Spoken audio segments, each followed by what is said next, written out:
very word secrecy is repugnant in a free and open society. And we are, as a people, inherently and historically opposed to secret societies, to secret oaths, and to secret proceedings.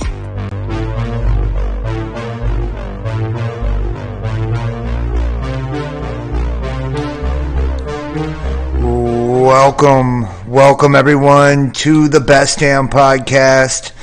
I'm your host, John Keene. As always, I would like to thank you guys for joining me. Ask that you please add, follow, and check us out, www.thebestdampodcast.tv.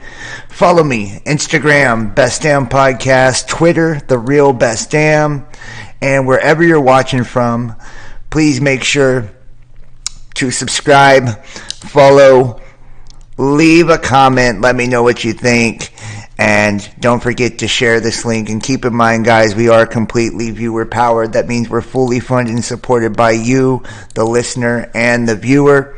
All the donation links are in the description box down below. Tonight we've got a pretty good one for all of you guys. We're going to be talking about the celestial phenomenon that is going on pertaining to, many heavenly bodies that have been coming in as of recently and have been creating some, quite frankly, some pretty chaotic situations all across the globe. Everything from large sinkholes to earthquakes and seismic activity to massive waves and just all types of insanity across the globe. It's been a while since I've done one of these. Tonight we might also be getting into a little bit of worlds in collision, as well as discussing magnetic reversal and the end of a catastrophic cycle and what that might look like for everybody. So buckle up. It should be a pretty good one. So if you're in the chat right now, let me know if you guys can hear me and see me. Let me know if you can hear and see everything before I go ahead and get started. Hopefully we're doing good. I will be streaming on Best Damn Podcast Official and BDP2 tomorrow, guys. Tomorrow I get the two main channels back. So look for me on the main channels tomorrow, Best Damn Podcast Official and BDP2. But still, make sure to subscribe on JohnBoy513 and the Best Damn Podcast, because like I said, I'm going to be converting these channels to astrology and tarot channels. I've got so much cool stuff, guys. I started writing a book. I mean, I am just working my ass off here lately. Just the creativity has been flowing in. So, big ups to everybody on Twitch, Facebook, DLive, YouTube, Trovo, LinkedIn. Thank you guys. We'll start here. Out of interesting engineering, a speedy asteroid suddenly appeared and flew past Earth in just 30 minutes. Astronomers now know its orbit for the next 100 years. And this one, what caught my eye about this was allegedly this particular asteroid, when it flew past, it came from our blind spot. If you guys know anything about some of my older videos, which I had to take down on all the main channels, but you can find a lot of them here on JohnBoy513, hint, hint, for people that are still looking for that, was that it came from the blind spot, and it reminded me of that country that is, associated with the Red Army of the East, and they're in the north, and they launch a lot of missiles all the time.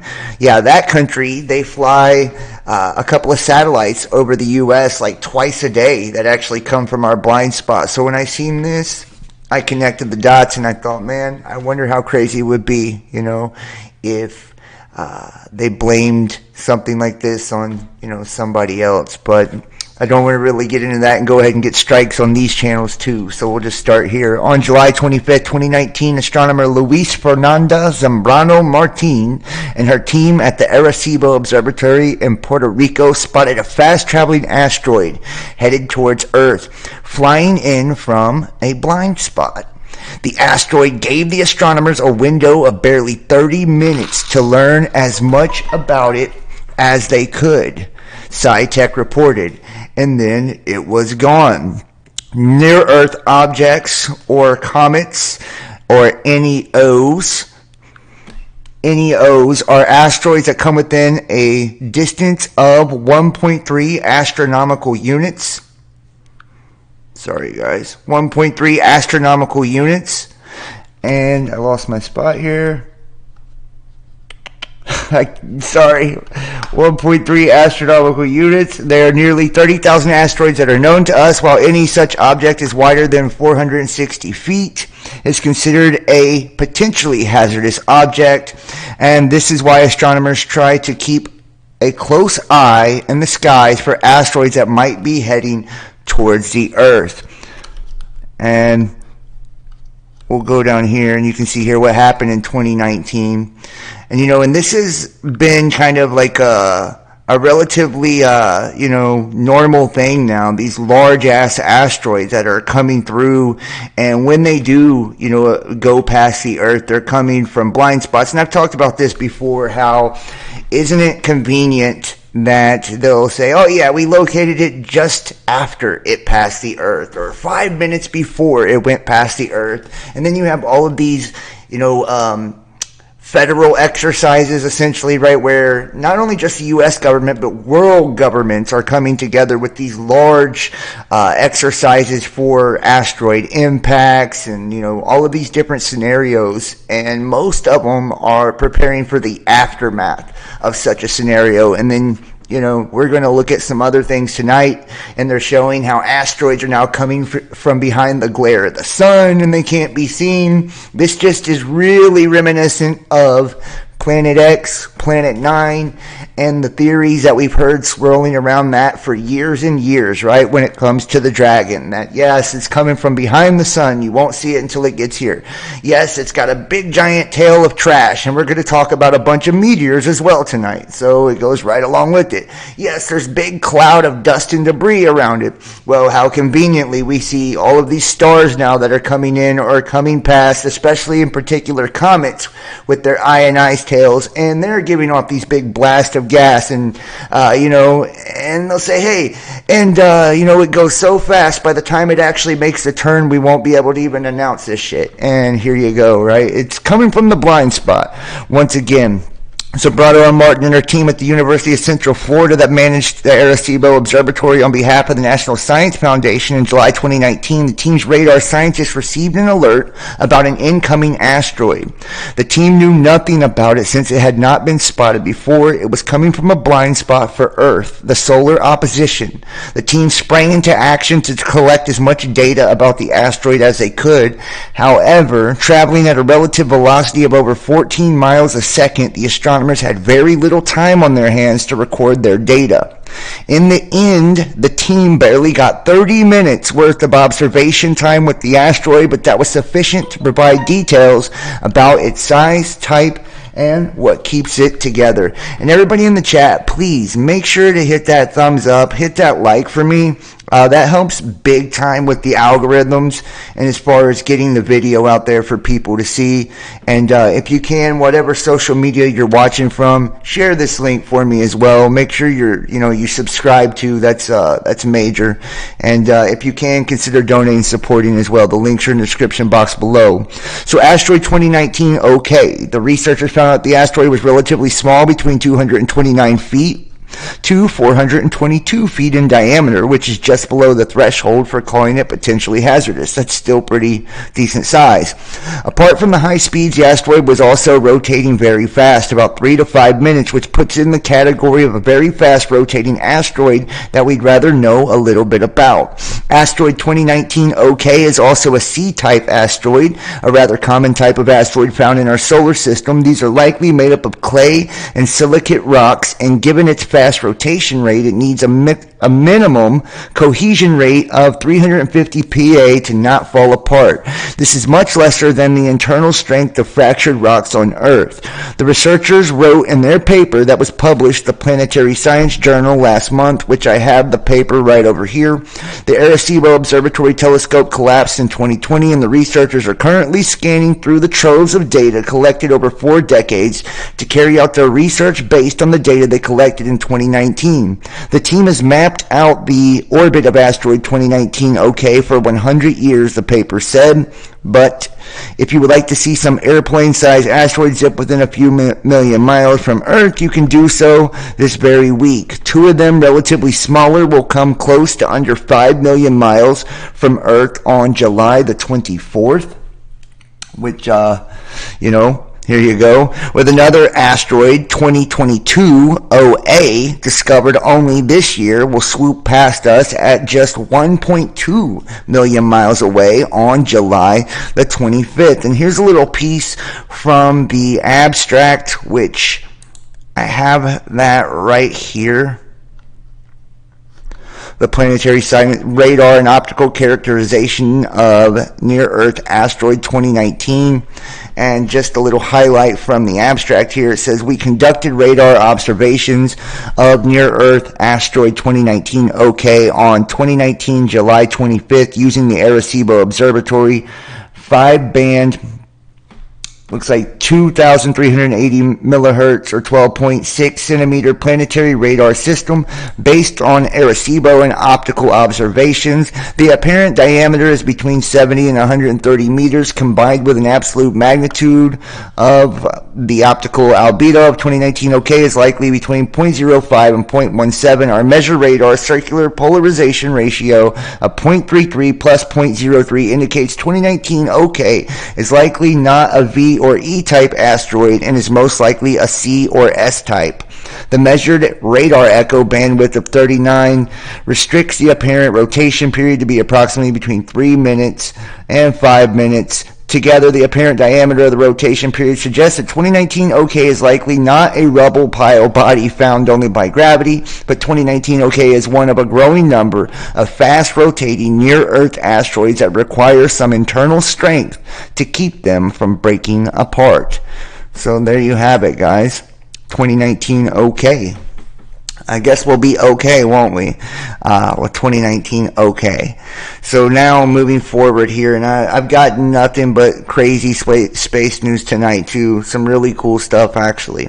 In the glare of the sun, and wait till we get into some of these other articles. It's going to blow your mind, some of the shit that's been taking place as a result of, we'll call it climate chaos. Right? I don't really care what you call it.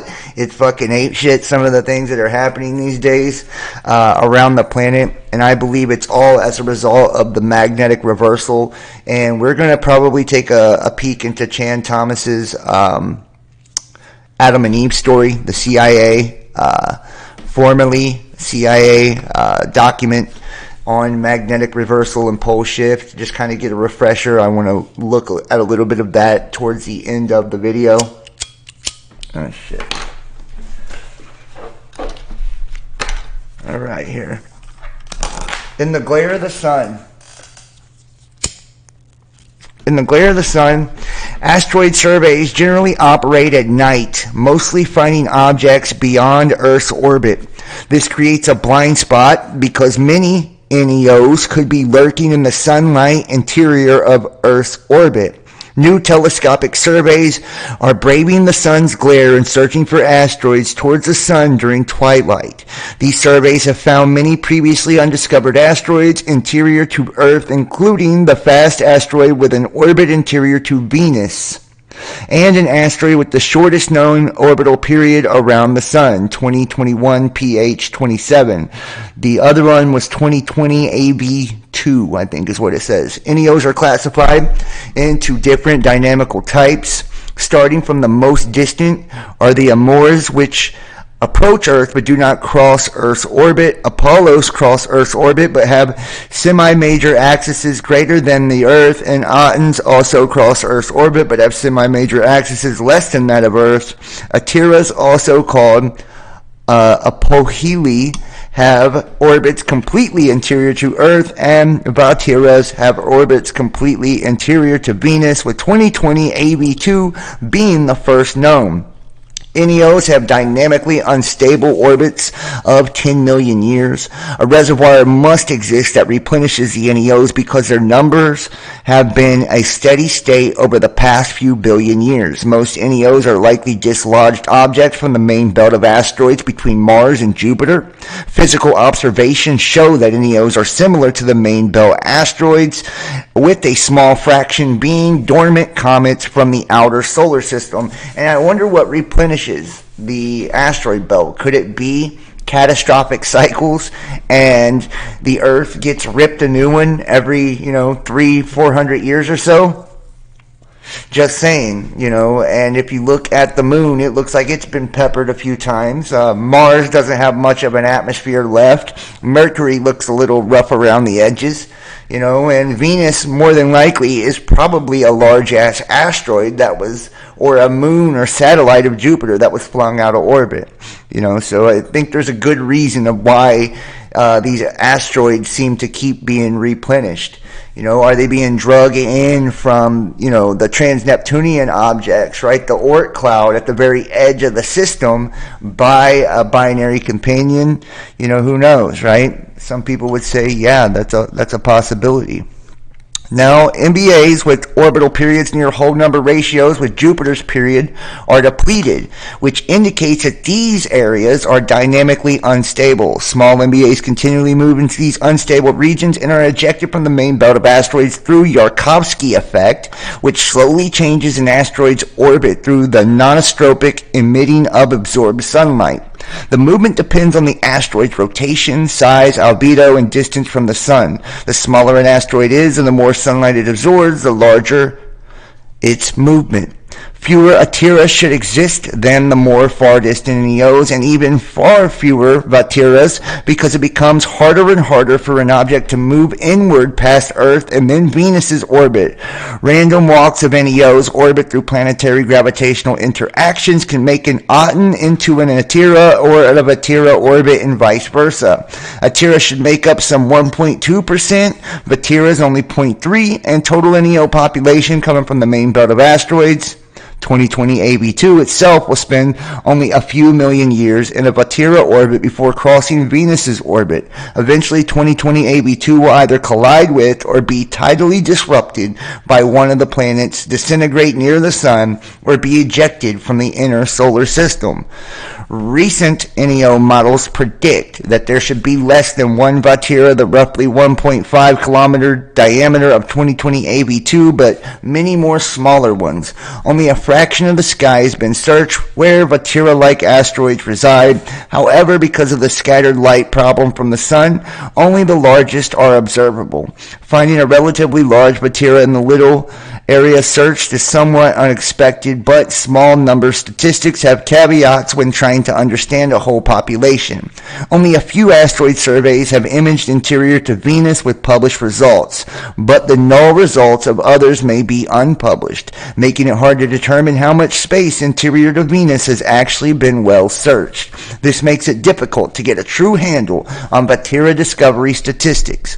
Recently, the asteroid with the smallest known semi-major axis at 0.46 astronomical units was found, 2021 PH27. Because of 2021 PH27's large eccentricity of 0.7, its orbit actually crosses both the orbits of Mercury and Venus, making it an Atira and not a Vatira asteroid. 2021 PH27 approaches so close to the Sun at about 1.13 AU that it has the strongest general relativity effects at almost 1 arc minute precession per century of any known object in our solar system, including Mercury. 2021 PH27 surface likely gets to 500 degrees Celsius, which is hot enough to melt lead. 2021 PH27 is also apparently 1 kilometer in size, which is relatively large. However, because the diameter of these interior asteroids is calculated with an assumed albedo and solar phase function, the actual diameters for both of these discoveries could be under 1 kilometer.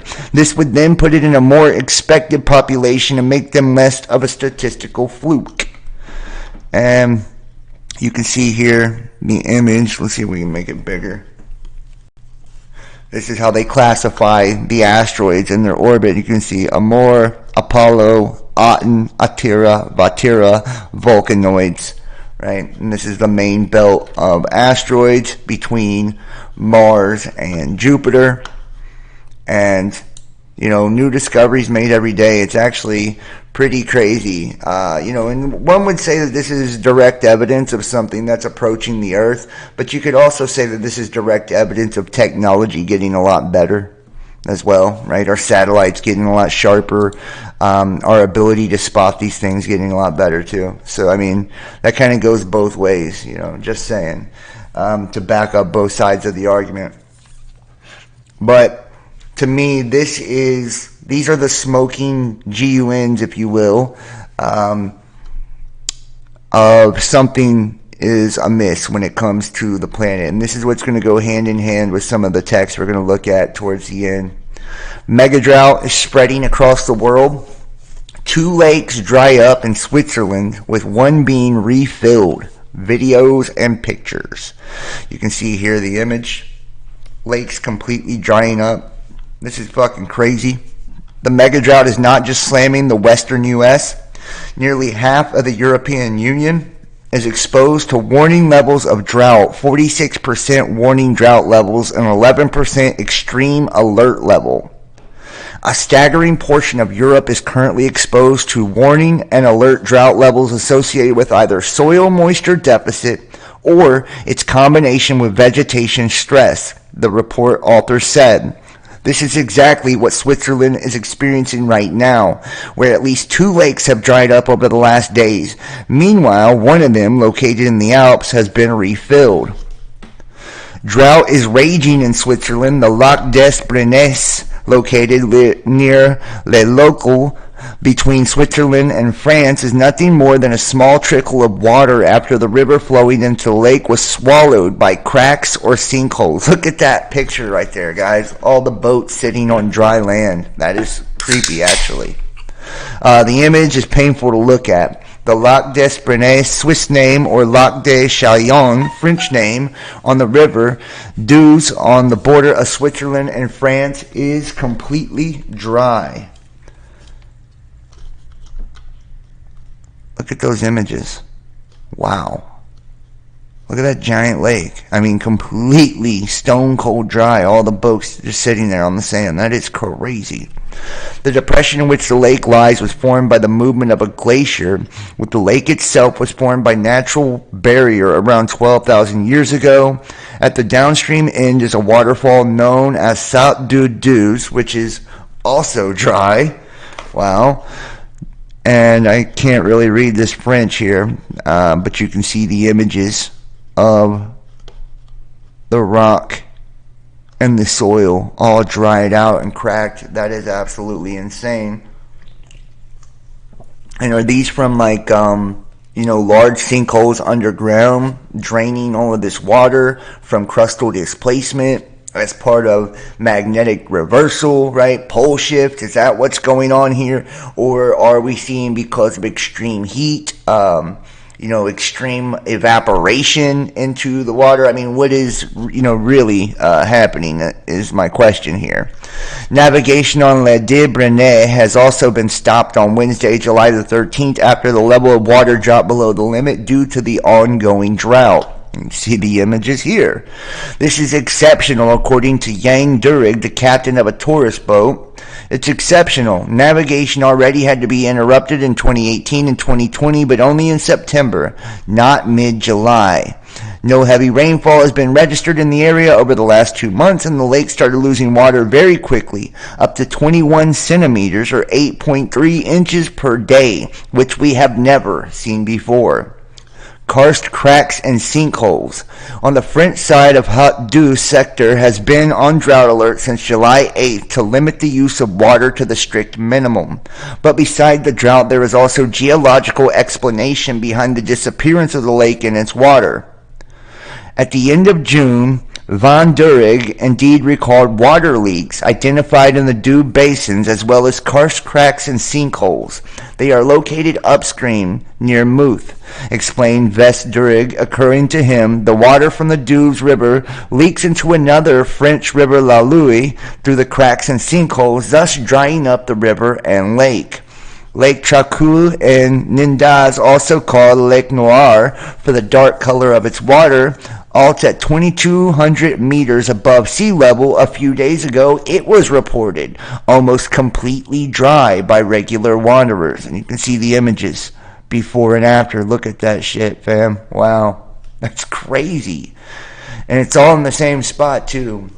So this lets you know that, this has to do with geographical location. So something probably seismically underneath those plates, in that area is going on. I believe it would probably be due to some type of, form of crustal displacement, right? Sinkholes, extreme heat from magma coming up, causing extreme evaporation. Something's really amiss there. It says the popular tourist attraction is unique ecosystem. Is home to many amphibians, in particular common frogs, alpine newts, and starting points for hiking trails. And there's been many severe conditions in several countries due to a lack of rain. In addition to early heat waves across Europe, severe drought is expanding and worsening. Let's see if we can see some of this here.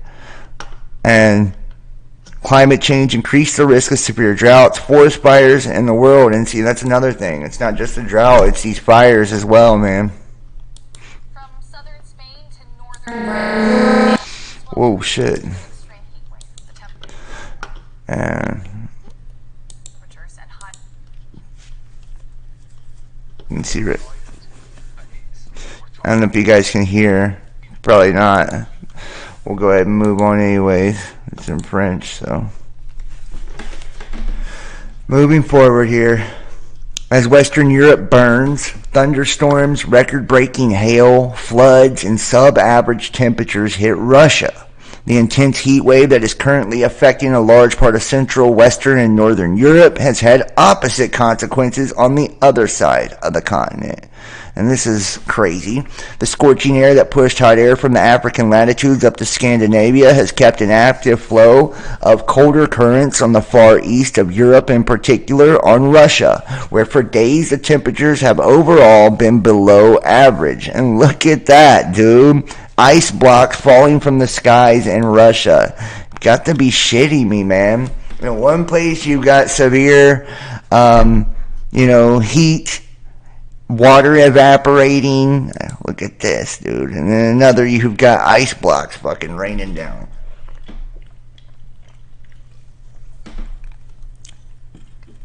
Very crazy. Very crazy. See if we can get this ad out of the way here. And I don't have the sound on, so I'm trying not to get a copyright on this. Wow. You can't even hardly see. There's so much ice raining down. Literally. So much ice raining down, you can't even really see what's going on in the video. Look at that, man. Wow. But cooler than normal weather was not only the noteworthy event. When the colder air came in contact with the heat, dangerous thunderstorms hit. An apocalyptic storm covered the city of Lipetsk, Russia, and several inches of hail and large rivers of hail started flowing down the streets within minutes after the temperatures dropped by 9 degrees Celsius almost instantly. Let me see. Look at that. Craziness. Craziness. A similar situation affected the city of Okavka, also in southern Russia, while the city of Nizhny Novgorod was hit by a violent flash flooding event. Wow, keep in mind that other parts of Russia are currently being ravaged by gigantic swarms of locusts, insects, heat, or heavy hail. It's all bad for crops and food security around the world. And you know what? Don't just keep that in mind. The locust, the hail, all of this stuff, man. This is all in the Colburn when it talks about the coming of the destroyer. Every last bit of this is. So, if you remind me before we get done with this tonight, I'll pull some of that up and, show you the reference on that. It's pretty crazy, but we got a lot more. So, let's see. Massive waves crash Hawaii wedding, Tahiti and Cook Island beaches, state of emergency in American Samoa. massive waves in Hawaii. You can see the picture there. They're all getting married and shit, having a good time, and then next thing you know, that would suck. A bride and groom weren't expecting this kind of wedding crasher as they tied the knot over the weekend in Hawaii. Giant waves was bombarded Riley and Dylan Murphy's reception area on Saturday. The massive wave was seen crashing over seawall at a resort on Hawaii's Big Island. As the water moved into the reception area, guests were left running to lake cover, but many were left soaked. Let's see if we can get an image of this here. Look at that. Look, everybody's taking off. A few people already feel it. They're like, oh, let's get out of here. Wow. You know, and this is just...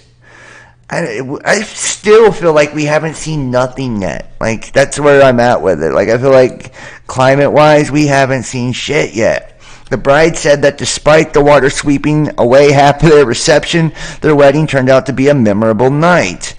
Massive waves and high surf were seen in other parts of the Big Island over the weekend thanks to the remnants of Hurricane Darby. The wave in Kona was even higher than a 2-story building. Look at that. It just washed over that 2-story building. Did you guys see that? Let me take it back. Look at that. Wow. Now, you know that's intense if a wave is literally hitting over top of a 2-story building. Man, I would not be comfortable living that close to the water. I'm just saying. You know, you would know that any minute, you know, if there was a massive, cataclysm or something like that, you know, living on an island, dude, you're fucked. You know, but I guess you're screwed anywhere you're at, you know, if you got tsunamis and tidal waves. On Saturday, oceanfront buildings along Keohu, Kona took the brunt of the historic surf conditions. Swells were forecast to reach as high as 20 feet along the southern coast of Hawaii Island. Cook Islands and Tahiti also hit. It was sudden hit at night. There was damage that took place Tuesday night local time. An unexpected sea surge, rough seas, debris and rocks, you name it. It was shifted onto the road. Let's see here. This is all over the road now. Low-lying coastal areas in Pakura District along Tikaveka and Takitumu District were the most likely severe impacted areas. You see the aftermath here. Looks pretty, trashy after the fact. Wow. Look at that, man. That's what I'm saying. I don't see how these people do it, dude. How these people live that close to all this, man.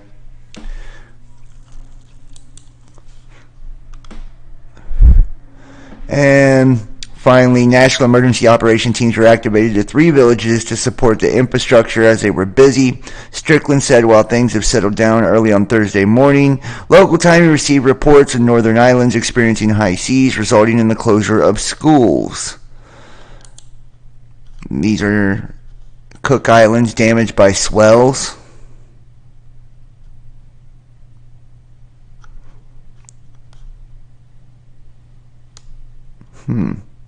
Emergency services remain on high alert. Fresh warnings have been issued in northern parts of Cook Island. And see, and this is just the tip of the iceberg here. This shit's going on everywhere. I know you guys have heard of this. Matter of fact, I want to give a shout out to Derek Bros, the Global Witness, because I will say this, man. I wonder if the FBI's kicked down his fucking door yet. Whenever the Georgia Guidestones, were peacefully blown up, you guys remember how it was a peaceful explosion? If you guys will remember, when that happened, I seen that Derek had tweeted, Hoover Dam is next. Swear to you, he tweets, Hoover Dam is next, and then boom. Explosion at Hoover Dam.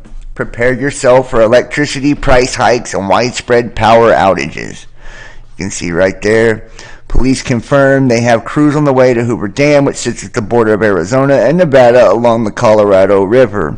The extent of the damage and the cause of the fire not yet known. The video posted earlier to social media appeared to show a small explosion.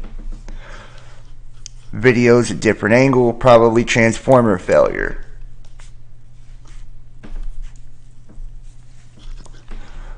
And you can see all of them all backed up here. Let's see if we can get the actual image.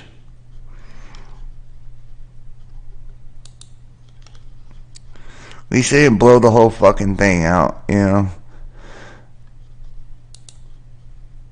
Okay, so the Hoover Dam just exploded. Just happened. Wow. That does not look good. Yeah, well, you know, they made that a lot bigger than it was. An explosion and subsequent fire shocked visitors in Hoover Dam in Nevada. Boulder City Fire Department en route to emergency call at Hoover Dam. And something is, my goodness, something has just blown up, and you can see the images here. The Lower Colorado Regional Director at the Bureau of Reclamation, Jacqueline Gold, said in a statement approximately 10 a.m. the A5 transformer at Hoover Dam caught fire and was extinguished by the Reclamation Hoover Fire Brigade at approximately 10:30 a.m. I wonder if this is a dry run for, you know, something bigger at a future date. You know, or if this is some type of smoke signal for, you know, maybe an event of some sort. You know, who knows, guys? Honestly, with all the shit that's going on these days, I don't put much past anything, really. Just to keep it real. What's brewing in the Hudson? Mysterious bubbling in the river baffles scientists. And see, this is what I'm saying. This is the weirdest shit ever, right? You got water disappearing, water overflowing into the streets, you know, it raining ice, and then boiling water. Roiling water seen in the Hudson Bank at Bowline Point Park is puzzling local environmentalists. The State Department of Environmental Conservation so far can't pinpoint what caused the bubbly water along Bowline Point Park. Let's see if we can take a look at the bubbling water. See the bubbling water here. Pretty weird. Meanwhile, a plume of black smoke seen in the area the same morning, July 13th, also remains under the scrutiny of the DEC. Right here, both incidents detected within a few hours of each other occurred in the vicinity of the Bowline Point power generator in West Haverstraw. So there you have it, right? Transformer explosion, Hoover Dam. And then you have the Bowline Point power generator, black smoke, and then boiling water. I would almost guarantee the two are connected. And I've talked about the grid down scenario in the United States.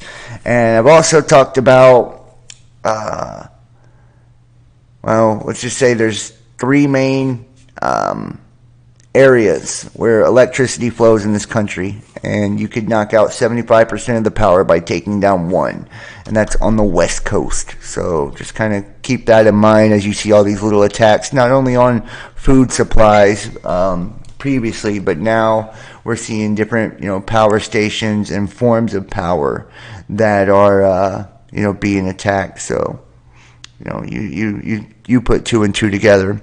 According to officials at Rocklands County Office of Fire and Emergency Services, a smoke plume was a temporary situation linked to incomplete combustion at the Bowline plant, but there was no fire. Bowline also notified the Thiels Fire Department in the case they received any calls. County officials said to avoid any unnecessary response. DEC officials said the plant was tasked with monitoring the location where the bubbles were reported twice daily, and they will also continue its monitoring and oversight of the facility. And there's the image of all the bubbling water there. The bubbly water was spotted in Owen Krasmy, who lives 35 of 62 years in Garnerville. He took the picture just about every morning along the Hudson, which can be seen on his Instagram.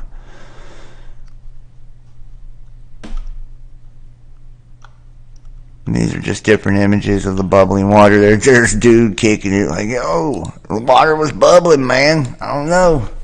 I ain't never seen that shit before. But there was giant black smoke plumes rolling, so I'm sure it had something to do with it. How about this?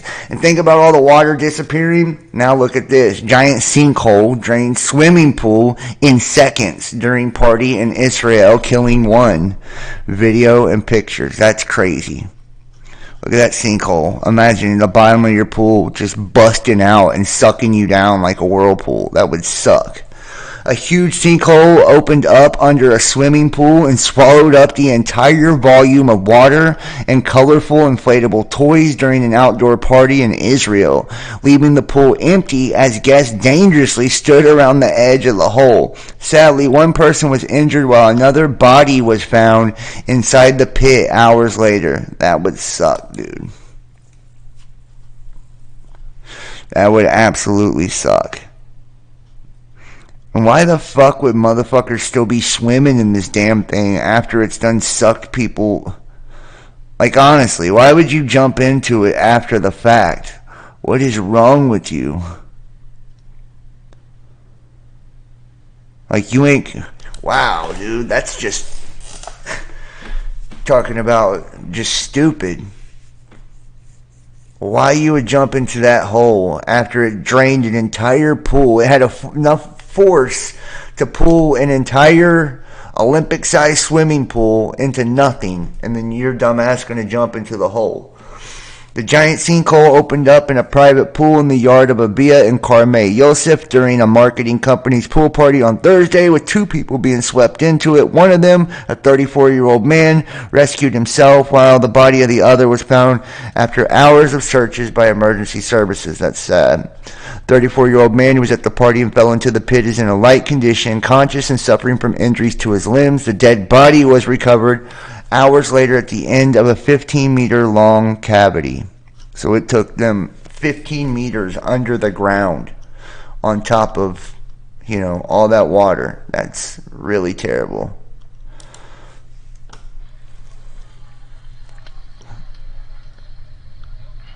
You see all the rescue workers here. Very crazy. Let me see if I can fix the sound so you guys can hear it on. Yeah, let's see if that helps any.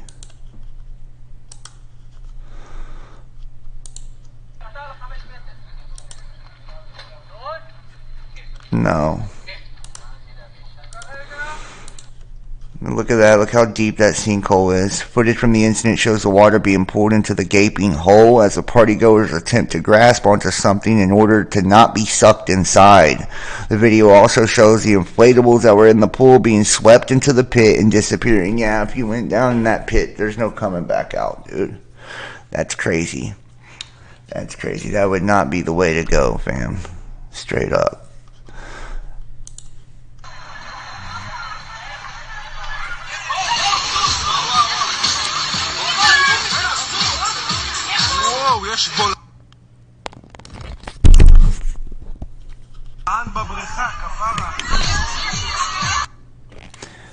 You can hear them, they're partying, man. I don't know why I'm getting such a shitty deal here.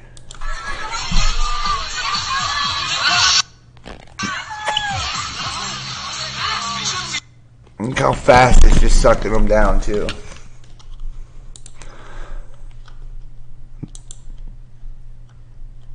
Okay, this video is not one to play.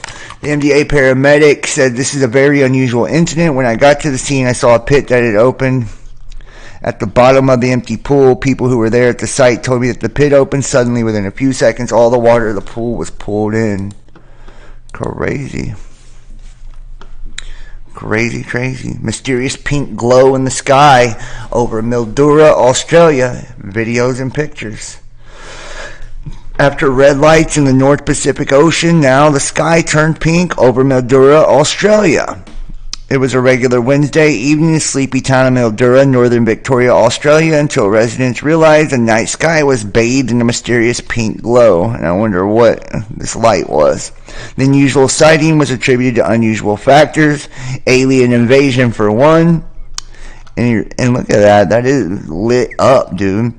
But in a rather anticlimactic explanation for the phenomena, a local cannabis facility had been found to be the source of the eerie pink glow. So it was a grow house. Somebody was growing weed, and that's what created the giant pink light. That's funny as hell.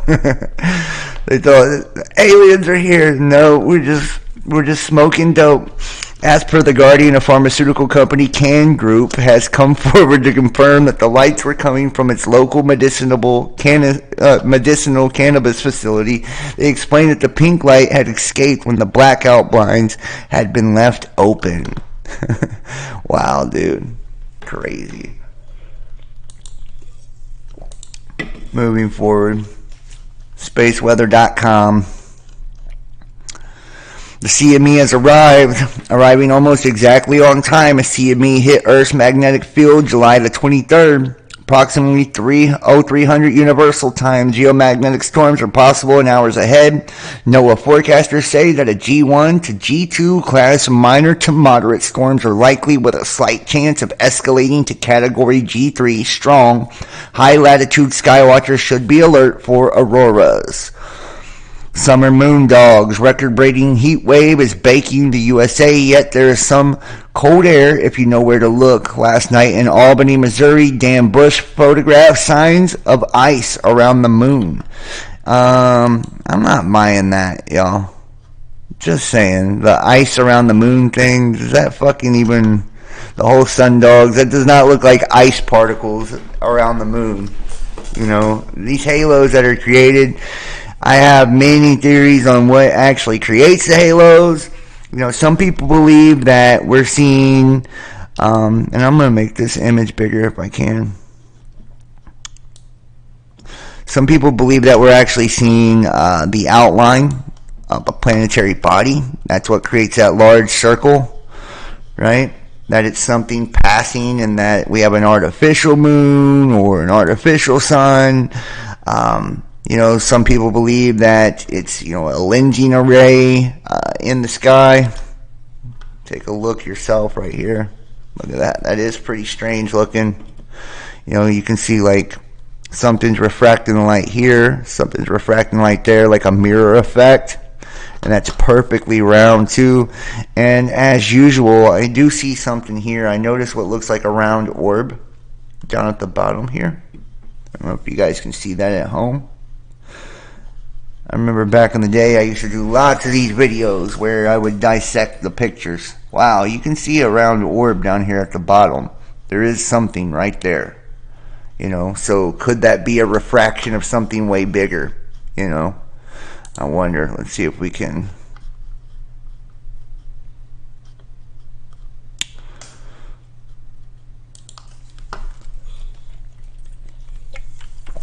See if we can...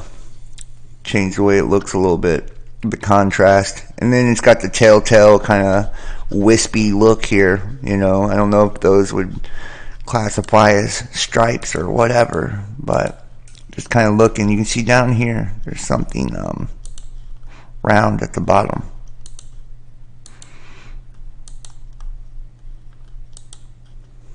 Right there, see what I'm saying? Right there.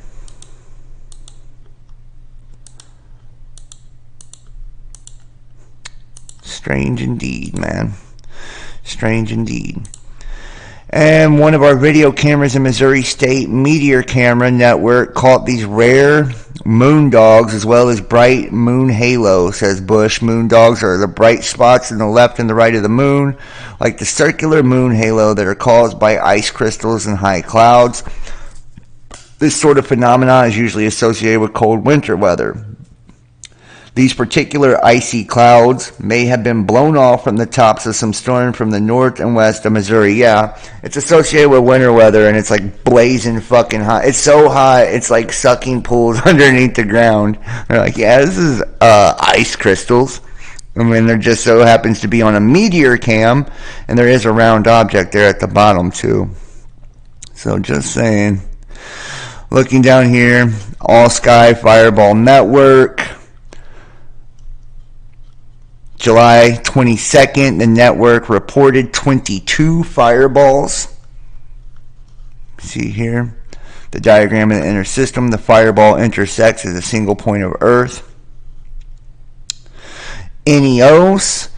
And on July 23rd, 2022, there were 2,283 potentially hazardous asteroids couple of them here. 2022 OF was in 3 lunar distances and it had a 20-meter diameter. And 2022 OD was 2 lunar distances and a diameter of 30 meters. Very interesting. 6 meteor showers will likely offer better views than the Perseids this summer. And this is what I mean. We got meteor showers, all types of shit coming in. The nearly full moon will likely spoil views of the Perseids this year. There are 6 minor meteor showers that might give you the chance to spot shooting stars. And let's take a look. This year, nearly full moon will seriously hamper Perseid. The radiance for the most meteor showers will be concentrated in the southern part of the sky, roughly 1 a.m. to 4 a.m. local time, a radiant in the place of the sky where the paths of the meteors, if extended backwards, would intersect from a particular constellation.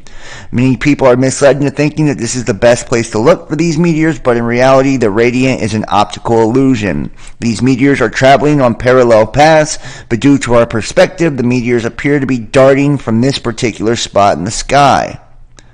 We have the Alpha Capricornids on July 26th, which extends from July 10th to August 15th, with the July new moon 2 days away.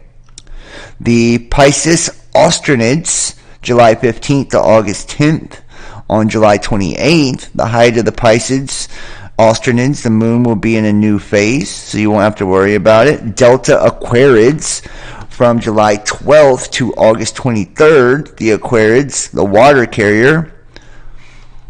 Alpha Capricornids, Iota Aquarids, and the Perseids and Kappa Cygnids. So we've got quite a few different meteor showers coming up as well. Near-Earth asteroids we've never seen before, and I think I already had this one popped up. Yeah. Sorry guys, I know I'm all over the place tonight. The inner solar system spins much more slowly than it should. Now scientists may know why. The inner solar system spins much more slowly than the laws of modern physics predicts. A new study may help to explain why. A thin disk of gas and dust known as a accretion disk spirals around young stars. These disks, where planets form, contain leftover star-forming material that is a fraction of the star's mass, according to the law of conservation of angular momentum. The inner part of the disk should spin faster than material spirals slowly inward toward the star, similar to how figure skaters spin faster when they bring their arms closer to their bodies. However, previous observations have shown that the inner solar system, the region of the solar system that extends from the sun to the asteroid belt, includes the terrestrial planets, does not spin as fast as predicted by the law of conservation of angular momentum. Using new simulations of virtual accretion disks, scientists at the California Institute of Technology, Caltech, have demonstrated how particles in the accretion disk interact.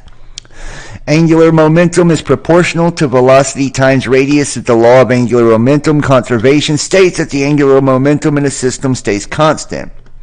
So if the skater's radius decreases because they have drawn their arms in, then the only way to keep angular momentum constant is to increase the spin velocity. So why is momentum of the inner accretion not conserved? The magnetic field generating turbulence may slow down the rotational speed of infalling gas, according to the statement. So it's a turbulence within the magnetic field that's actually slowing down the spin in the inner solar system. It makes sense, right? The field would be tighter in smaller bodies. And it says that to better understand angular momentum laws, Bellin studied the trajectories of individual atoms, ions, and gas in accretion disk, and in turn how particles behave during collisions, while charged particles, electrons, and ions are affected both by gravity, magnetic fields. Neutral atoms are affected only by gravity. Right? And this is collisions too, more collisions in the inner solar system because there's more traffic as well. So NASA's new toy may have already spotted the oldest known galaxy, remarkable normal-looking galaxies remarkably close to the Big Bang.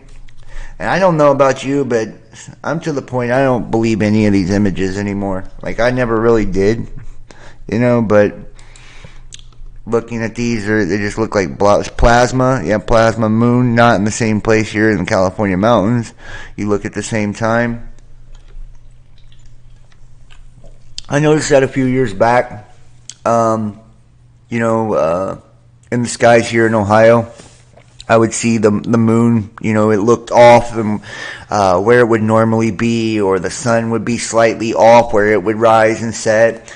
And I believe at one point, I'm trying to think, I believe it was a year or so ago, there were people coming up with calculations of the sun rising and setting as much as like 20 degrees northeast away from where it normally sets. So your house sits on a sinkhole and your cupboards came off the ceiling and wall about to fall down.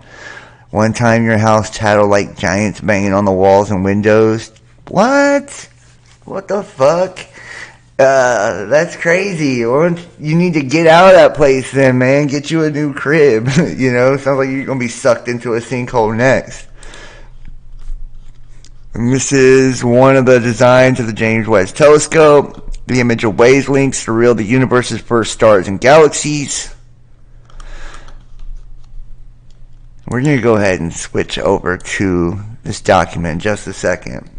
Let me get through these last little articles here. Asteroid impact comparison video gets scarier and scarier.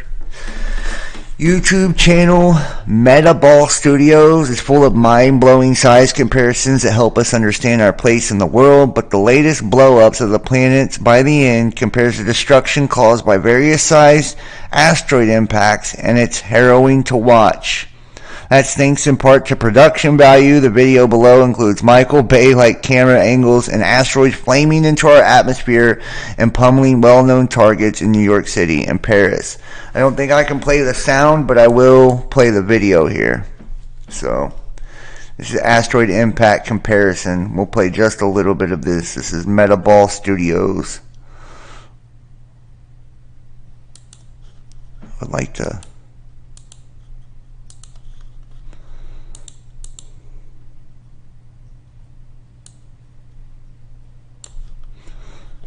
try to get this audio to where you guys can hear it too.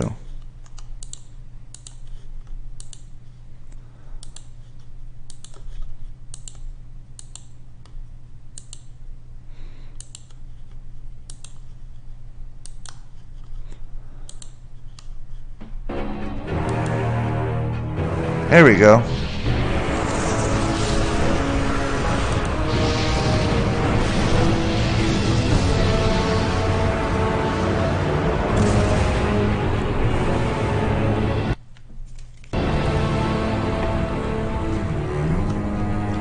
And see, they're going through and showing you the different impact scenarios for the size of the asteroid. See, next impact, size 20 meters, similar to the Chelyabinsk event.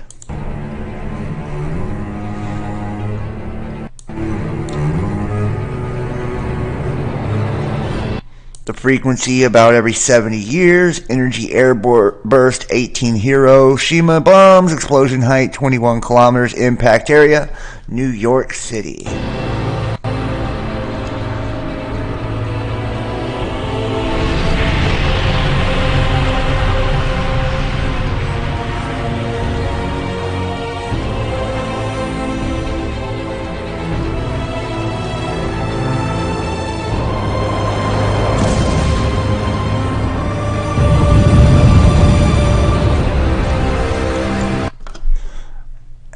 Looks like for some reason the stream is like not streaming on YouTube. I don't know if it's like that on the other channels or not. Let's see what we got. It's weird. Everybody see me at home? I don't know why the stream isn't changing here on YouTube, man. Very strange. What the hell? It's like I don't know, guys. Come on, man. Crazy.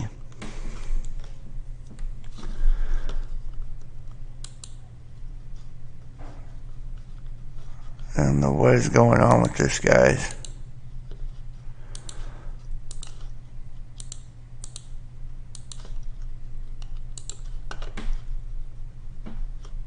Okay. So, there we go. Looks like we're...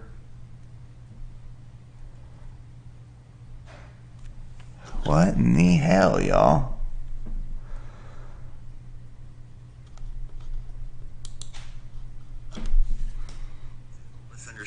Alright, so maybe it's on a delay. It says sun outburst prompts warnings of moderate solar storm this weekend.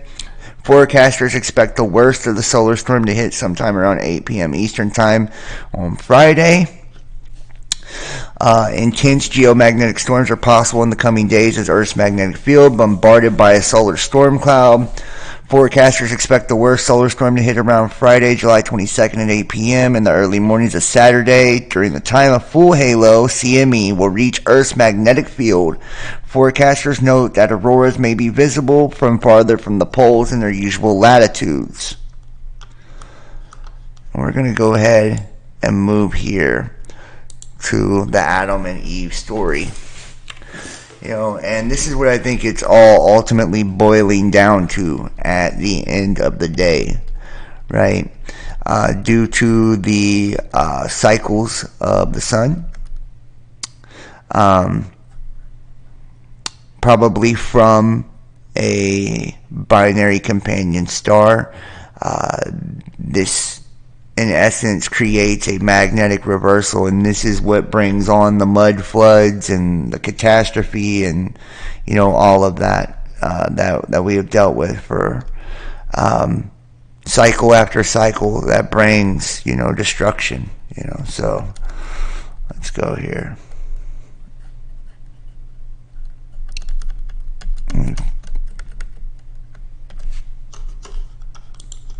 I don't know why I'm getting all froze up here, guys.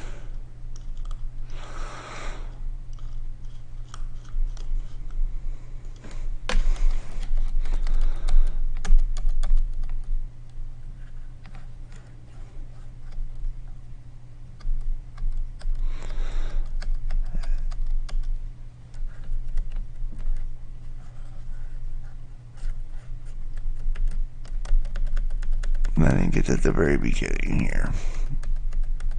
The next cataclysm.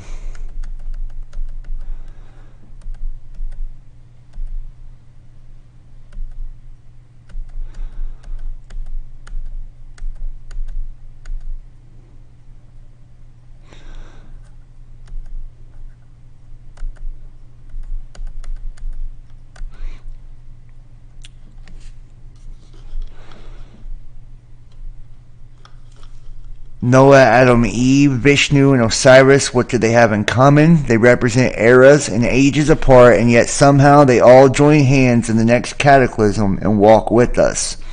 And here we go. I think it's this one right here, the next cataclysm. With a rumble so low as to be inaudible, growing, throbbing, then fuming into a thundering roar, the earthquake starts. Only it's not like any earthquake in recorded history. In California, the mountains shake like ferns in a breeze. The mighty Pacific rears back and piles up into a mountain of seawater more than 2 miles high, then starts its race eastward. With the force of 1,000 armies, the wind attacks, ripping, shredding everything into its supersonic bombardment. The unbelievable mountains of the Pacific seawater follow the wind eastward, burying Los Angeles and San Francisco as if they were but grains of sand. Nothing, but nothing, stops the relentless, overwhelming onslaught of wind and ocean. Across the continent, the 1,000-mile-per-hour wind wreaks its hell, its unholy vengeance everywhere, mercilessly, unceasingly. Every living thing is ripped into shreds while being blown across the countryside. And earthquakes have no place untouched. In many places, the Earth's molten sublayer breaks through and spreads a sea of white-hot liquid fire to add to the Holocaust. Within 3 hours, the fantastic wall of seawater moves across the continent, burying the wind-ravaged land under 2 miles of seething water coast to coast. And think about this, too. We're seen, in the articles we just showed earlier, water coming into the streets, giant sinkholes opening up, water completely being sucked under and, disappearing from lake beds, leaving them stark dry and bare. I mean, we're already seeing evidence of this stuff. Smoke plumes, electrical anomalies like transformers exploding. All of these things, are indicators, including we look at like the Doomsday Glacier and the melting of the glacial ice. It raining the ice and the hail in one part of the world, and then you're having sweltering heat in another. In a fraction of a day, all vestiges of civilization are gone, and the great cities, Los Angeles, San Francisco, Chicago, Dallas, New York, Boston, are nothing but legends. Barely a stone is left where millions walked just a few hours before. A few lucky ones who managed to find shelter from the screaming winds on the lee side of a high mountain peak, such as Mount Massive, watched the sea of molten fire breaking through the quaking valleys below. The raging waters follow at supersonic speeds, piling higher and higher, screaming over the molten earth fire and rising almost to their feet. Only great high mountains such as this one can withstand the cataclysmic onslaught. North America is not alone in her death throes. Central America suffers the same cannonade, wind, earth, fire, and inundation. South America finds the Andes not high enough to stop the cataclysmic violence pounded out by nature in her berserk rage. In less than a day, Ecuador, Peru, and western Brazil are shaken madly by the devastating earthquake. The Andes are piled higher and higher by the Pacific supersonic onslaught as it surges over itself against the mountains. The entire continent is burned by molten earth fire, buried under cubic miles of catastrophically violent seas. Then turned into a frozen hell, everything freezes. Man, beast, plant, and mud are all rock hard in less than a few hours. Europe cannot escape the onslaught. The raging Atlantic piles higher and higher on itself, following the screeching wind eastward. The Alps, Pyrenees, Urals, and Scandinavian mountains are shaken, then heaved even higher when the wall of seawater strikes. Western Africa and the sands of Sahara vanish in nature's wrath, under savage attack by wind and ocean. The area hounded by Zaire, South Africa, and Kenya suffers only severe earthquakes and winds. Little inundation. Survivors there marvel at the sun standing still in the sky for nearly half a day. Eastern Siberia and the Orient suffer in a strange fate indeed, as though a giant subterranean Sith sweeps away the Earth's foundations, accompanied by the wind in its screaming symphony of supersonic death and destruction. In the Azraq Basin leaves ice, polar home. Eastern Siberia, Manchuria, China, and Burma are subjected to the same annihilation in South America. Wind, earth fire, inundation, and freezing. Jungle animals are shredded to ribbons by the wind, piled into mountains of flesh and bone, and buried under avalanches of a homogenized seawater and mud. Then comes a sudden, seemingly infinite supply of terrible, instantly paralyzing temperature drop of 180 degrees Fahrenheit.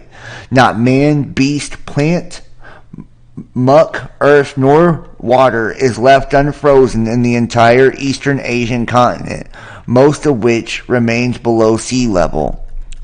Antarctica and Greenland, with their ice caps, now rotate around the Earth in the torrid zone, and the fury of wind and inundation marches on for 6 days. During the 6th day, the ocean starts to settle in their new homes, running off the high grounds.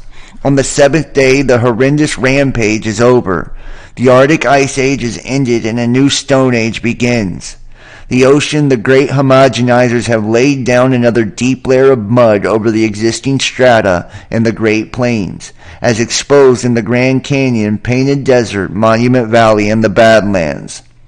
The Bay of Bengal basin just east of India is now at the North Pole. The Pacific Ocean just west of Peru is at the South Pole. Greenland and Antarctica, now rotating equatorially, find their ice caps dissolving madly in the tropical heat. Massive walls of water and ice surge toward the oceans, taking everything from mountain plains and gushing, heaving paths while creating immense seasonal moraines. In less than 25 years, ice caps are gone, and the oceans around the world rise over 200 feet with the newfound water. The torrid zone will be shrouded in fog for generations from the enormous amounts of moisture poured into the atmosphere by the melting ice caps. New ice caps begin to form in the polar areas. Greenland and Antarctica emerge with verdant tropical foliage. Australia is a new, unexplored continent in the North Temperate Zone, with only a few handfuls of survivors populating its vastness. New York lies at the bottom of the Atlantic, shattered, melted by earth fire, and covered by unbelievable mountains of mud. Of San Francisco, Los Angeles, Chicago, Dallas, and Boston, not a trace is left. They will all join the legends of the seven cities of Sitola. What's left of Egypt emerges from its Mediterranean inundation new and higher, still the land of the ages. The commonplace of our time becomes a mysterious Baalbek of the new era. A new era, yes. The cataclysm has done its work. The greatest population regulator of all does once more for man what he refuses to do for himself and the planet on which he lives, and drives the pitiful few who survive into a new stone age. After this cataclysm, we join Noah, Adam and Eve, Atlantis, Mu, and Olympus, and Jesus joins Osiris, Zeus, and Vishnu. Yeah. So, I mean, this is a regular occurrence when you think about it. These cycles are, and I believe we are at, definitely, there's no doubt about it in my mind that we are at that time, where it's, we're getting ready to see things wrap up in that way again. That's why we're seeing all the mysterious, anomalies happening all over the place. Like I said, we have the hail and ice raining down, torrential rain and flooding and tidal waves and all of these different things that are taking place, large sinkholes and entire lake beds disappearing. This is not what we consider normal, weather or normal climate here on Earth. And then you see, the solar cycles and the eruptions of the sun on the poles. We're seeing all of the ice begin to break up, and this is one of the indicators in the Lost Book of Enki. When this ice breaks up, it sends tidal waves across the world. So I mean, these are all seismic and volcanic activity. The crustal displacement that's taking place. It's like we're on the edge, man. We're on the edge, and the world continues to go on like nothing's going to happen, and maybe nothing will in our lifetime, who knows. But if you paid attention to the migrating magnetic poles, you know that they have moved exponentially fast over the last couple of years, and we're literally less than 100 miles away from that 40-degree point. The swift shifting of the atmosphere under the impact of a gaseous part of the comet, the drift of air attracted by the body of the comet, and the rush of the atmosphere resulting from inertia when the Earth stopped rotating or shifted its poles, all contributed to produce hurricanes of enormous velocity and force and of worldwide dimensions. Manuscript Troano and other documents of the Mayas describe a cosmic catastrophe during which the ocean fell on the continent and a terrible hurricane swept the earth, like what we just talked about, right? Fire, water, flood, inundation.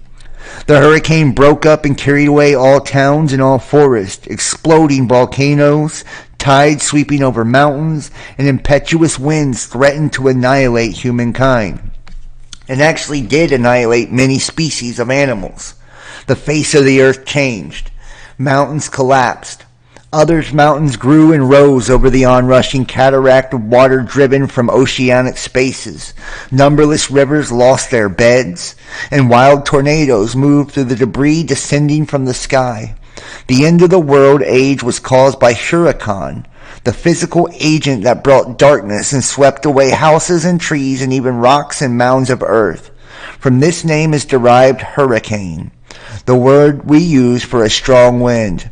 Hurricane destroyed the major part of the human race, and the darkness swept by wind, resinous stuff fell from the sky and participated with fire and water in destruction of the world. For 5 days, save the burning naphtha and burning volcanoes, the world was dark since the sun did not appear. And in the Adam and Eve story too, it's a 7-day process, right? The inundation and flood, and he's talking about in 5 days. And notice in the Bible, God created the world in 7 days too, right? So we look at the Bible as well. It says that a day is 1,000 years, 1,000 years is a day to God. So this would also be a 7,000 year creation cycle. There's many different ways to look at this. Just saying.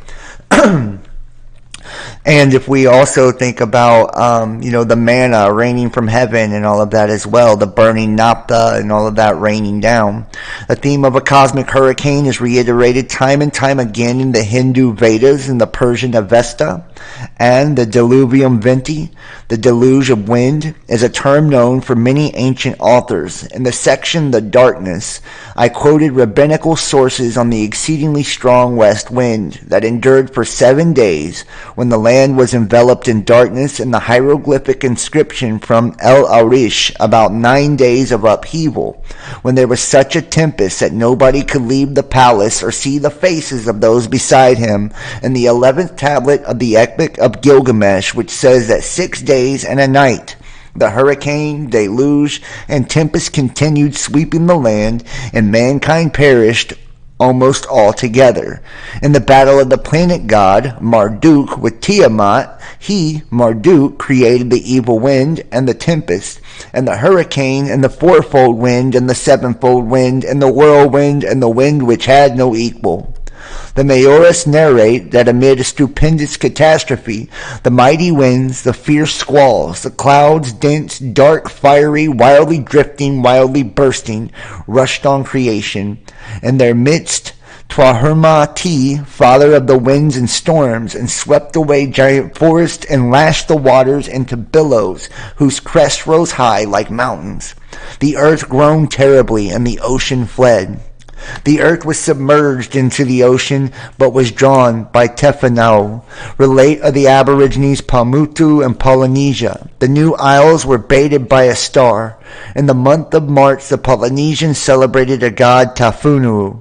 In Arabic, typhoon is a whirlwind and typhoon is a deluge, and the same word occurs in Chinese as typhoon. It appears as though the noise of the hurricane was overturned by a sound not unlike the name Typhon, as if the storm were calling him by name. The cosmic upheaval proceeded with a mighty strong west wind, but before the climax, in the simple words of the scriptures, the Lord caused the sea to go back by a strong east wind all that night, and made the sea dry land, and the waters were divided. The Israelites were on the shore of the sea of the passage of the climax of the cataclysm. The name Jam-Suf is generally rendered as Red Sea.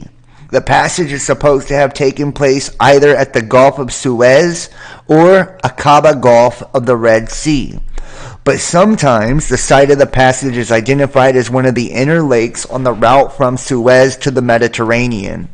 It is argued that Suf means reed, papyrus reed, and since papyrus reed does not grow in salt water, Jam-Suf must have been a lagoon of fresh water.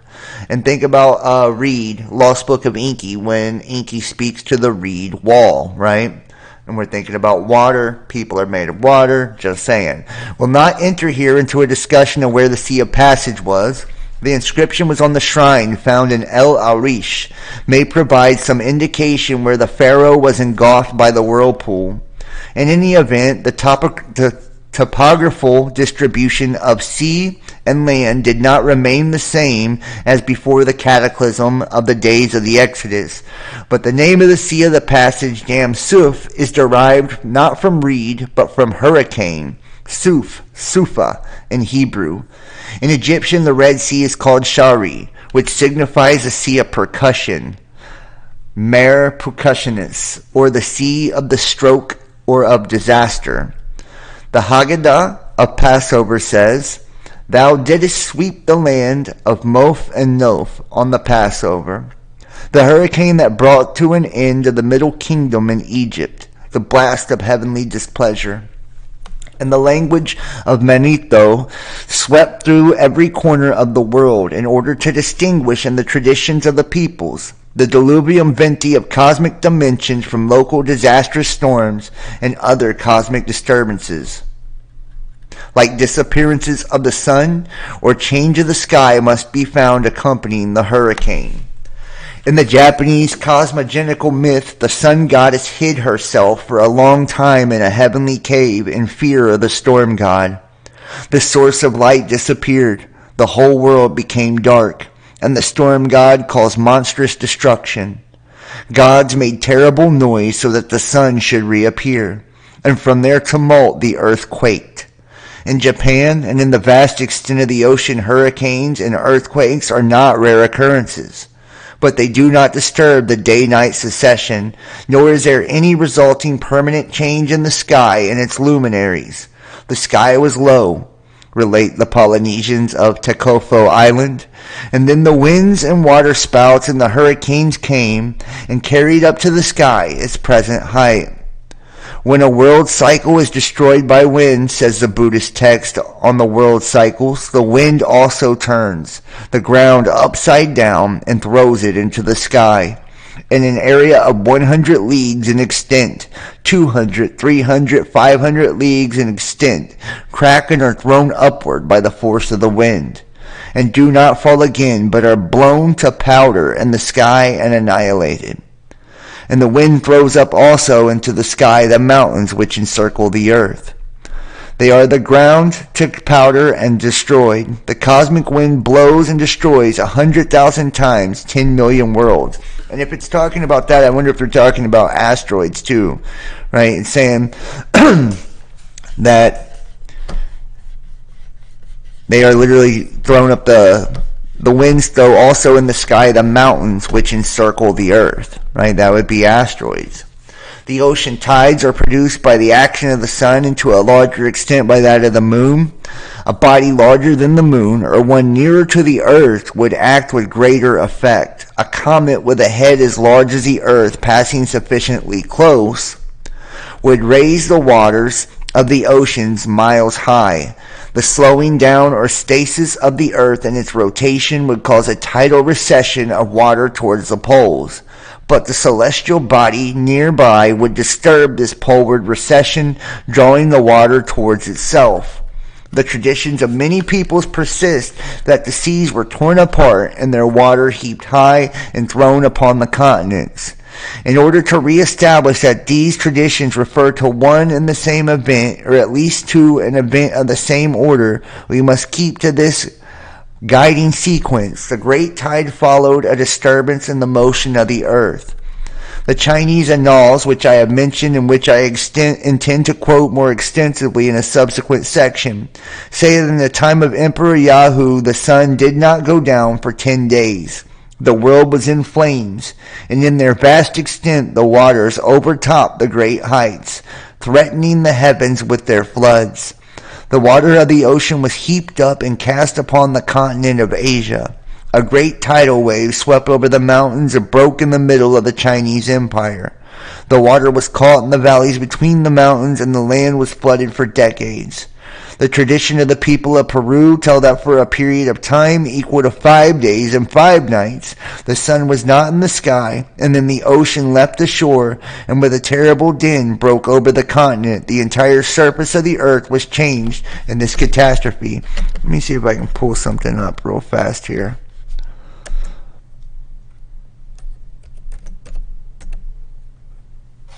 See if we can get this to pop up real fast.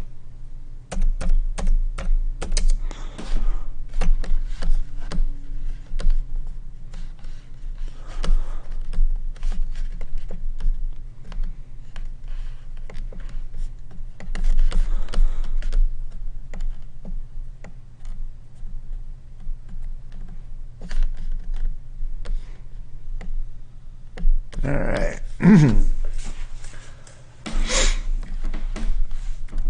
Let me make this a little bigger here. Now think about looking at Planet 9, right, or Nemesis. Planet 9, the hypothetical planet in the outer region of the solar system. Its gravitational effects could explain the unusual clustering of orbits for a group of extreme trans-Neptunian objects and bodies beyond Neptune that orbit the Sun at distances averaging more than 250 times that of the Earth. These TNOs tend to make their closest approach to the Sun in one sector, and their orbits are similarly tilted. These improbable alignments suggest that an undiscovered planet may be shepherding the orbits of the most distant known solar system objects. Nonetheless, some astronomers do not think that the hypothetical planet exists at all, based on detailed observations and studies, which there are now, many studies from Mike Brown and others that say that it probably is real and that it does exist.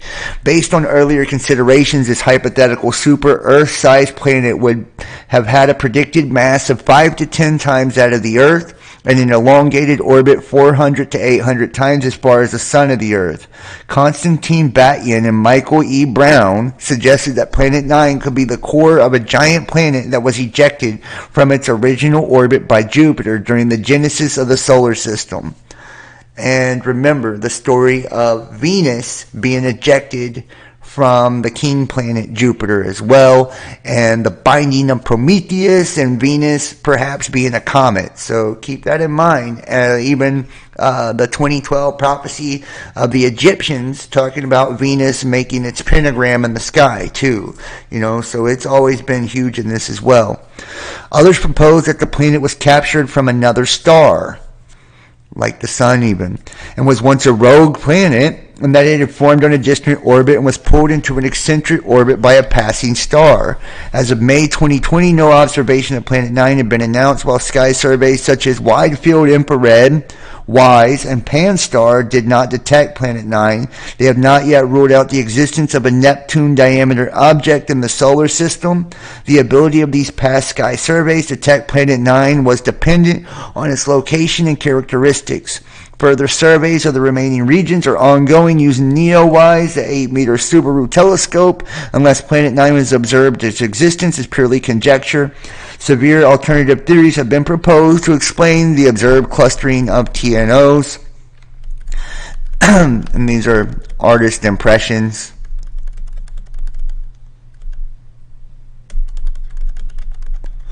And matter of fact, let's go back here.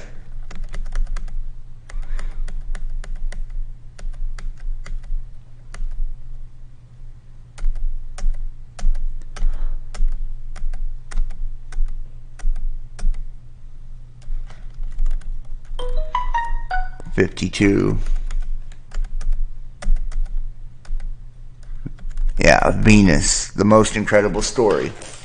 And this is what I'm saying. Venus, it's been, and if you think about it, if it was thrown out of the orbit of Jupiter, Jupiter was the king planet.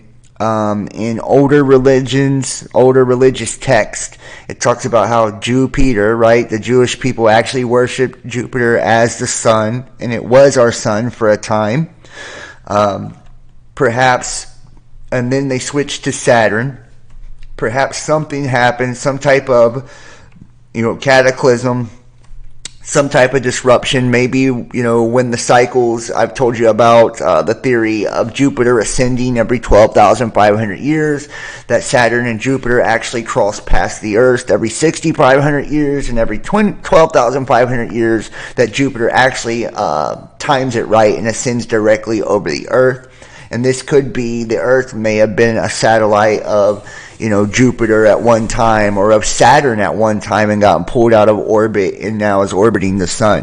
Because you got to think, there's many tales that say the Earth has had multiple suns, that through these different ages that we get a different sun in each age, right? Which I will do a video going through the planetary cycles and catastrophism, probably within the next day or so. But to get more into detail with that. So the whole Planet 9 thing could really, in this comet planet, right, when the comet will run, all these prophecies from Nostradamus, what if it was Venus and its orbit has just kind of stabilized, and that's why it's been so big in the occult and all of that with the pentagram and the way that it, does its retrograde movements and all of that. The most incredible story. Excuse me. The most incredible story of miracles. And I would love to hear what you guys think. We're not just seeing a picture, just sounds. Video is not showing. I don't know what you're talking about. The video is not showing. I can see the video on YouTube. So I'm not showing a video. I'm showing a document here. So the most incredible story of miracles is told about Joshua ben Nun, who was pursuing the Canaanite kings at Beth Horon. Story behind the belief of the most imaginative or most pious person, but that of the sun and the moon shall halt in their movement across the firmament. This could only be the product of a fancy and poetic image or a metaphor of a hideous implausibility when imposed on a subject for belief. It manifests even a warning reverence for a supreme being. As true aerolites or meteorites reach our Earth continually, sometimes by the thousands or 10,000s, but no dislocation or precise turning round and round has ever been perceived. This does not mean that a larger body or a larger number of bodies could not strike the terrestrial sphere. The large number of asteroids between the orbits of planet Mars and Jupiter suggests that at some unknown time, another planet revolved there. Now only these meteorites follow approximately the path along which the destroyed planet circled the sun. Possibly a comet ran into it and shattered it. The comet may strike our planet is not very probable, but the idea is not absurd. The heavenly mechanism worked with almost absolute precision, but unstable. Their way lost, comets by the thousands, by the millions revolved in the sky, and their interference may disturb the harmony. Some of these comets belong to our system. Periodically they return, but not at very exact intervals, owing to the perturbations caused by gravitation toward the larger planets when they fly too close to them.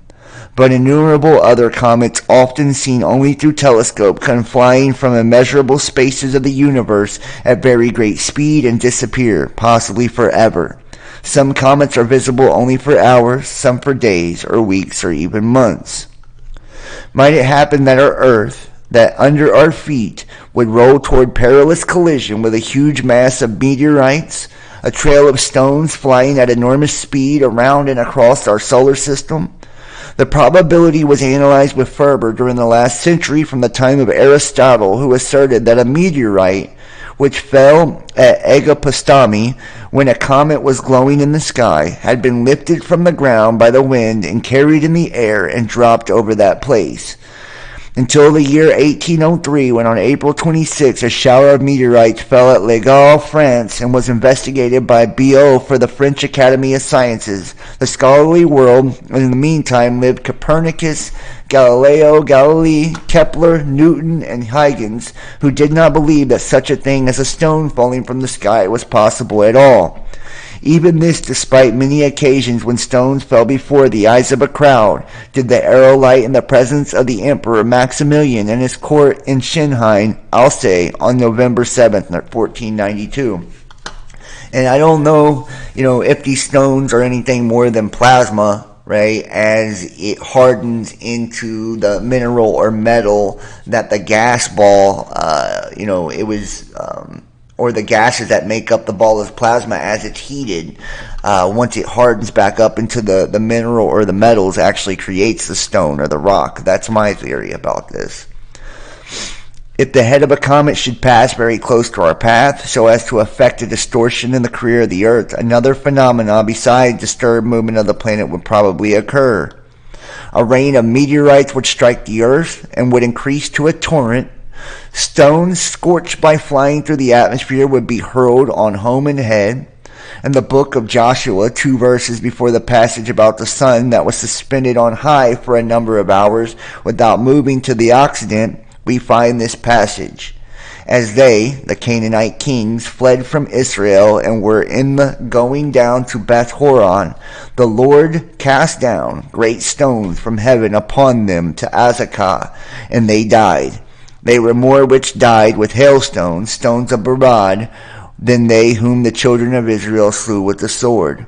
The author of the book of Joshua was surely ignorant of any connection between the two phenomena. He could not be expected to have any knowledge of the nature of aerolites, but these forces of attraction between celestial bodies and the like. And these phenomena were recorded to have occurred together. It is improbable that the records were invented. The meteorites fell on the earth in a torrent. They must have fallen in very great numbers, for they struck down more warriors than the swords of the adversaries. To have killed persons by the hundreds or thousands in the field, a cataract of stones must have fallen. And I think it's very interesting how there's always a war, too, when this shit happens. That's how you know that these celestial bodies, they have an effect on the electromagnetic field, and I believe the electromagnetic field is the veil, right? It is the firmament, and when it's affected, consciousness changes, right? So you have fluctuations within our star, because it's affected by celestial bodies, so it's giving off more or less radiation, and, burst of plasma and energy, which then in turn affects our magnetic field, which would also be affected by a celestial body as well, causing turbulence within that, allowing more cosmic rays and radiation to come in, essentially affecting human consciousness, right? And as consciousness is affected, if we go from one state of consciousness to an extreme elevated state, we're sound asleep one moment, and then next moment we're full fucking blast, and everybody's, got ET awareness. Well, I could imagine, that people would go crazy and shit like that, especially people that weren't ready for all of that, when the veil is pulled. And what, that instant manifestation and instant attraction of the magnetism, if you're doing dark and evil shit, well, your world would, instantly become dark and evil. So those who were living peaceful lives when the shift in awareness happened probably walked through untouched.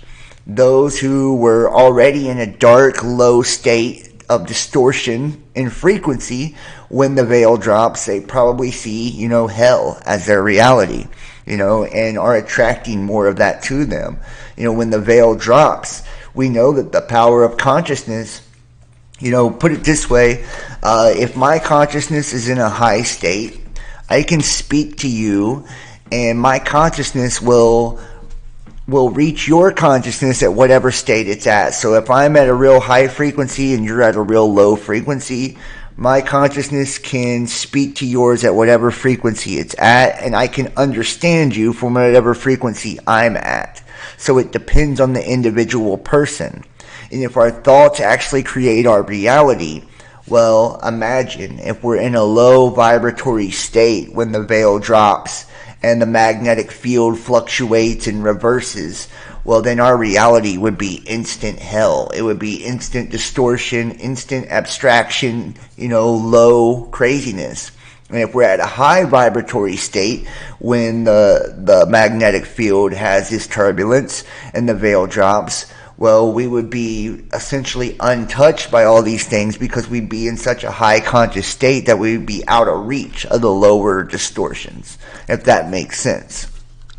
Sun and moon stood still in heaven, and thou didst stand in thy wrath against our oppressors.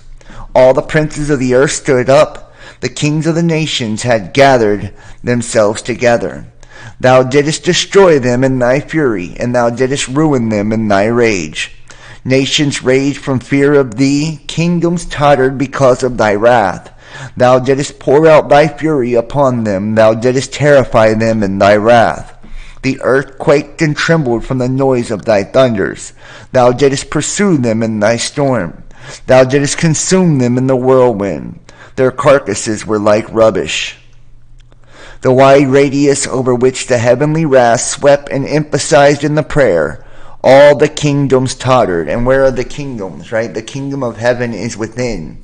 New Jerusalem is the third temple, the holy city. It's your pineal gland, right? It is the place of God, or your consciousness. So all of these kingdoms that were tottering and being destroyed, I believe, was, this, ionized body passing, creating extreme, changes with magnetic frequency. We know that electromagnetic frequency alters our perception, and, it can even change the way that we feel. I mean, just a million different things. And you see, these are the different, hope you guys can see this. And I am just showing images, by the way. I'm not running videos for those of you guys who were saying you couldn't see or whatever. These are just images. I'm not showing no videos. But scientists at Harvard, the Black Hole Initiative, developed a new method to find black holes. The true nature of the hypothesized Planet 9. This elliptical orbit. Notice a lot of it. And if you think about all the different satellites that they've, OSIRIS-REx and Lucy, they're all located by Venus and Mars. The planets Venus and Mars. And Mars, the red planet, it's been ripped to dust, basically, the atmosphere, and it's always included in these old tales of destruction. Mars is, its shadow of pestilence and all of that, and the binding of Prometheus as well. So I believe those two bodies, more than any of them, have something to do with all this. If we look here, Nibiru to the Babylonians was a celestial body associated with the god Marduk. The name is Akkadian and means a crossing place or a place of transition. In most Babylonian texts, it's identified with the planet Jupiter. In Tablet 5 of the Enuma Elish, it may be the pole star, which at the time was Thuban, or possibly Kokab Ursa Minor. The term Nibiru comes from Sumerian cuneiform tablets and writings dating 5,000 years old. The term Nibiru means planet of the crossing, and its cuneiform sign was often a cross or various winged disc. The Sumerian culture was located in the fertile lands between the Euphrates and Tigris River, the southern part of today's Iraq. Due to the use and opposition in the phrase Itibiru, who used to cross, Landsberger and Kinnear-Wilson suggest that it refers to a stationary point in the heavens. In a reconstruction of Tablet 5 in the Enuma Elish by Landsberger and Kinnear-Wilson, the word Nibiri, or Nibiru, or Nibinara, translated as pole star. The authors add in the footnotes applied to Marduk, there is no question in the late periods of Nibiru's a planet, whether it's Jupiter or Mercury. However, for the reference translation, Tablet 5, pole star is used. And the term pole star being used. And if you think about the precession of the equinox and the changing of the ages, it's said that when we go in different ages that we have a different pole star, right? So there would be a different, pole star at the precession of these equinoxes. But they took down my precession of the equinox video. Just saying. According to these theories, Sumerian cosmology, Nibiru was a 12th member in the solar system family of planets, which include 10 planets, the Sun and the Moon. Catastrophic collision with Tiamat, the planet that was between Mars and Jupiter, would have formed the planet Earth, the asteroid belt, and the Moon. This is a result of one of Nibiru's host satellites colliding with Tiamat, approximately leaving half a planet comparable to our Pangea for our current knowledge of the continents of one landmass, leaving deep rifts in the crust beneath the Pacific Ocean. It was until recently thought impossible for such large celestial bodies to collide due to intense magnetic force. However, this concept has been given new life since the introduction of Orpheus theory and the simulation of a collision between objects such as our own Earth and an object half its size. And just kind of thinking about, that right there, Tiamat and all of that, this to me goes back looking at Venus, this is the result of a host satellite colliding with Tiamat. Was Earth perhaps a satellite of Jupiter, and was Venus another satellite of Jupiter? Or Mars, a satellite of Jupiter, right? Marduk is always huge in these tales as well, right? Marduk. So was there a collision between, or a close passing, between Mars and a collision of Venus and the Earth, or, something like that, something to that effect? Was humanity at one point living on another celestial sphere? Were we living on Mars? And the collision is what happened. If you look at the first book of Adam and Eve, it talks about multiple destructions happening to the earth before humanity ever got off the ground. These are just, a few different things to consider. It was the home of technology, advanced human-like alien race, the Anunnaki, a Sumerian myth, who Sitchin claims survived and later came to Earth. Sitchin also transcribed that their traveling to Earth was the result of their failing atmosphere. Having since been drawn into our solar system from cosmic passing, the atmosphere of Nibiru was subjected to intense external stress from our sun.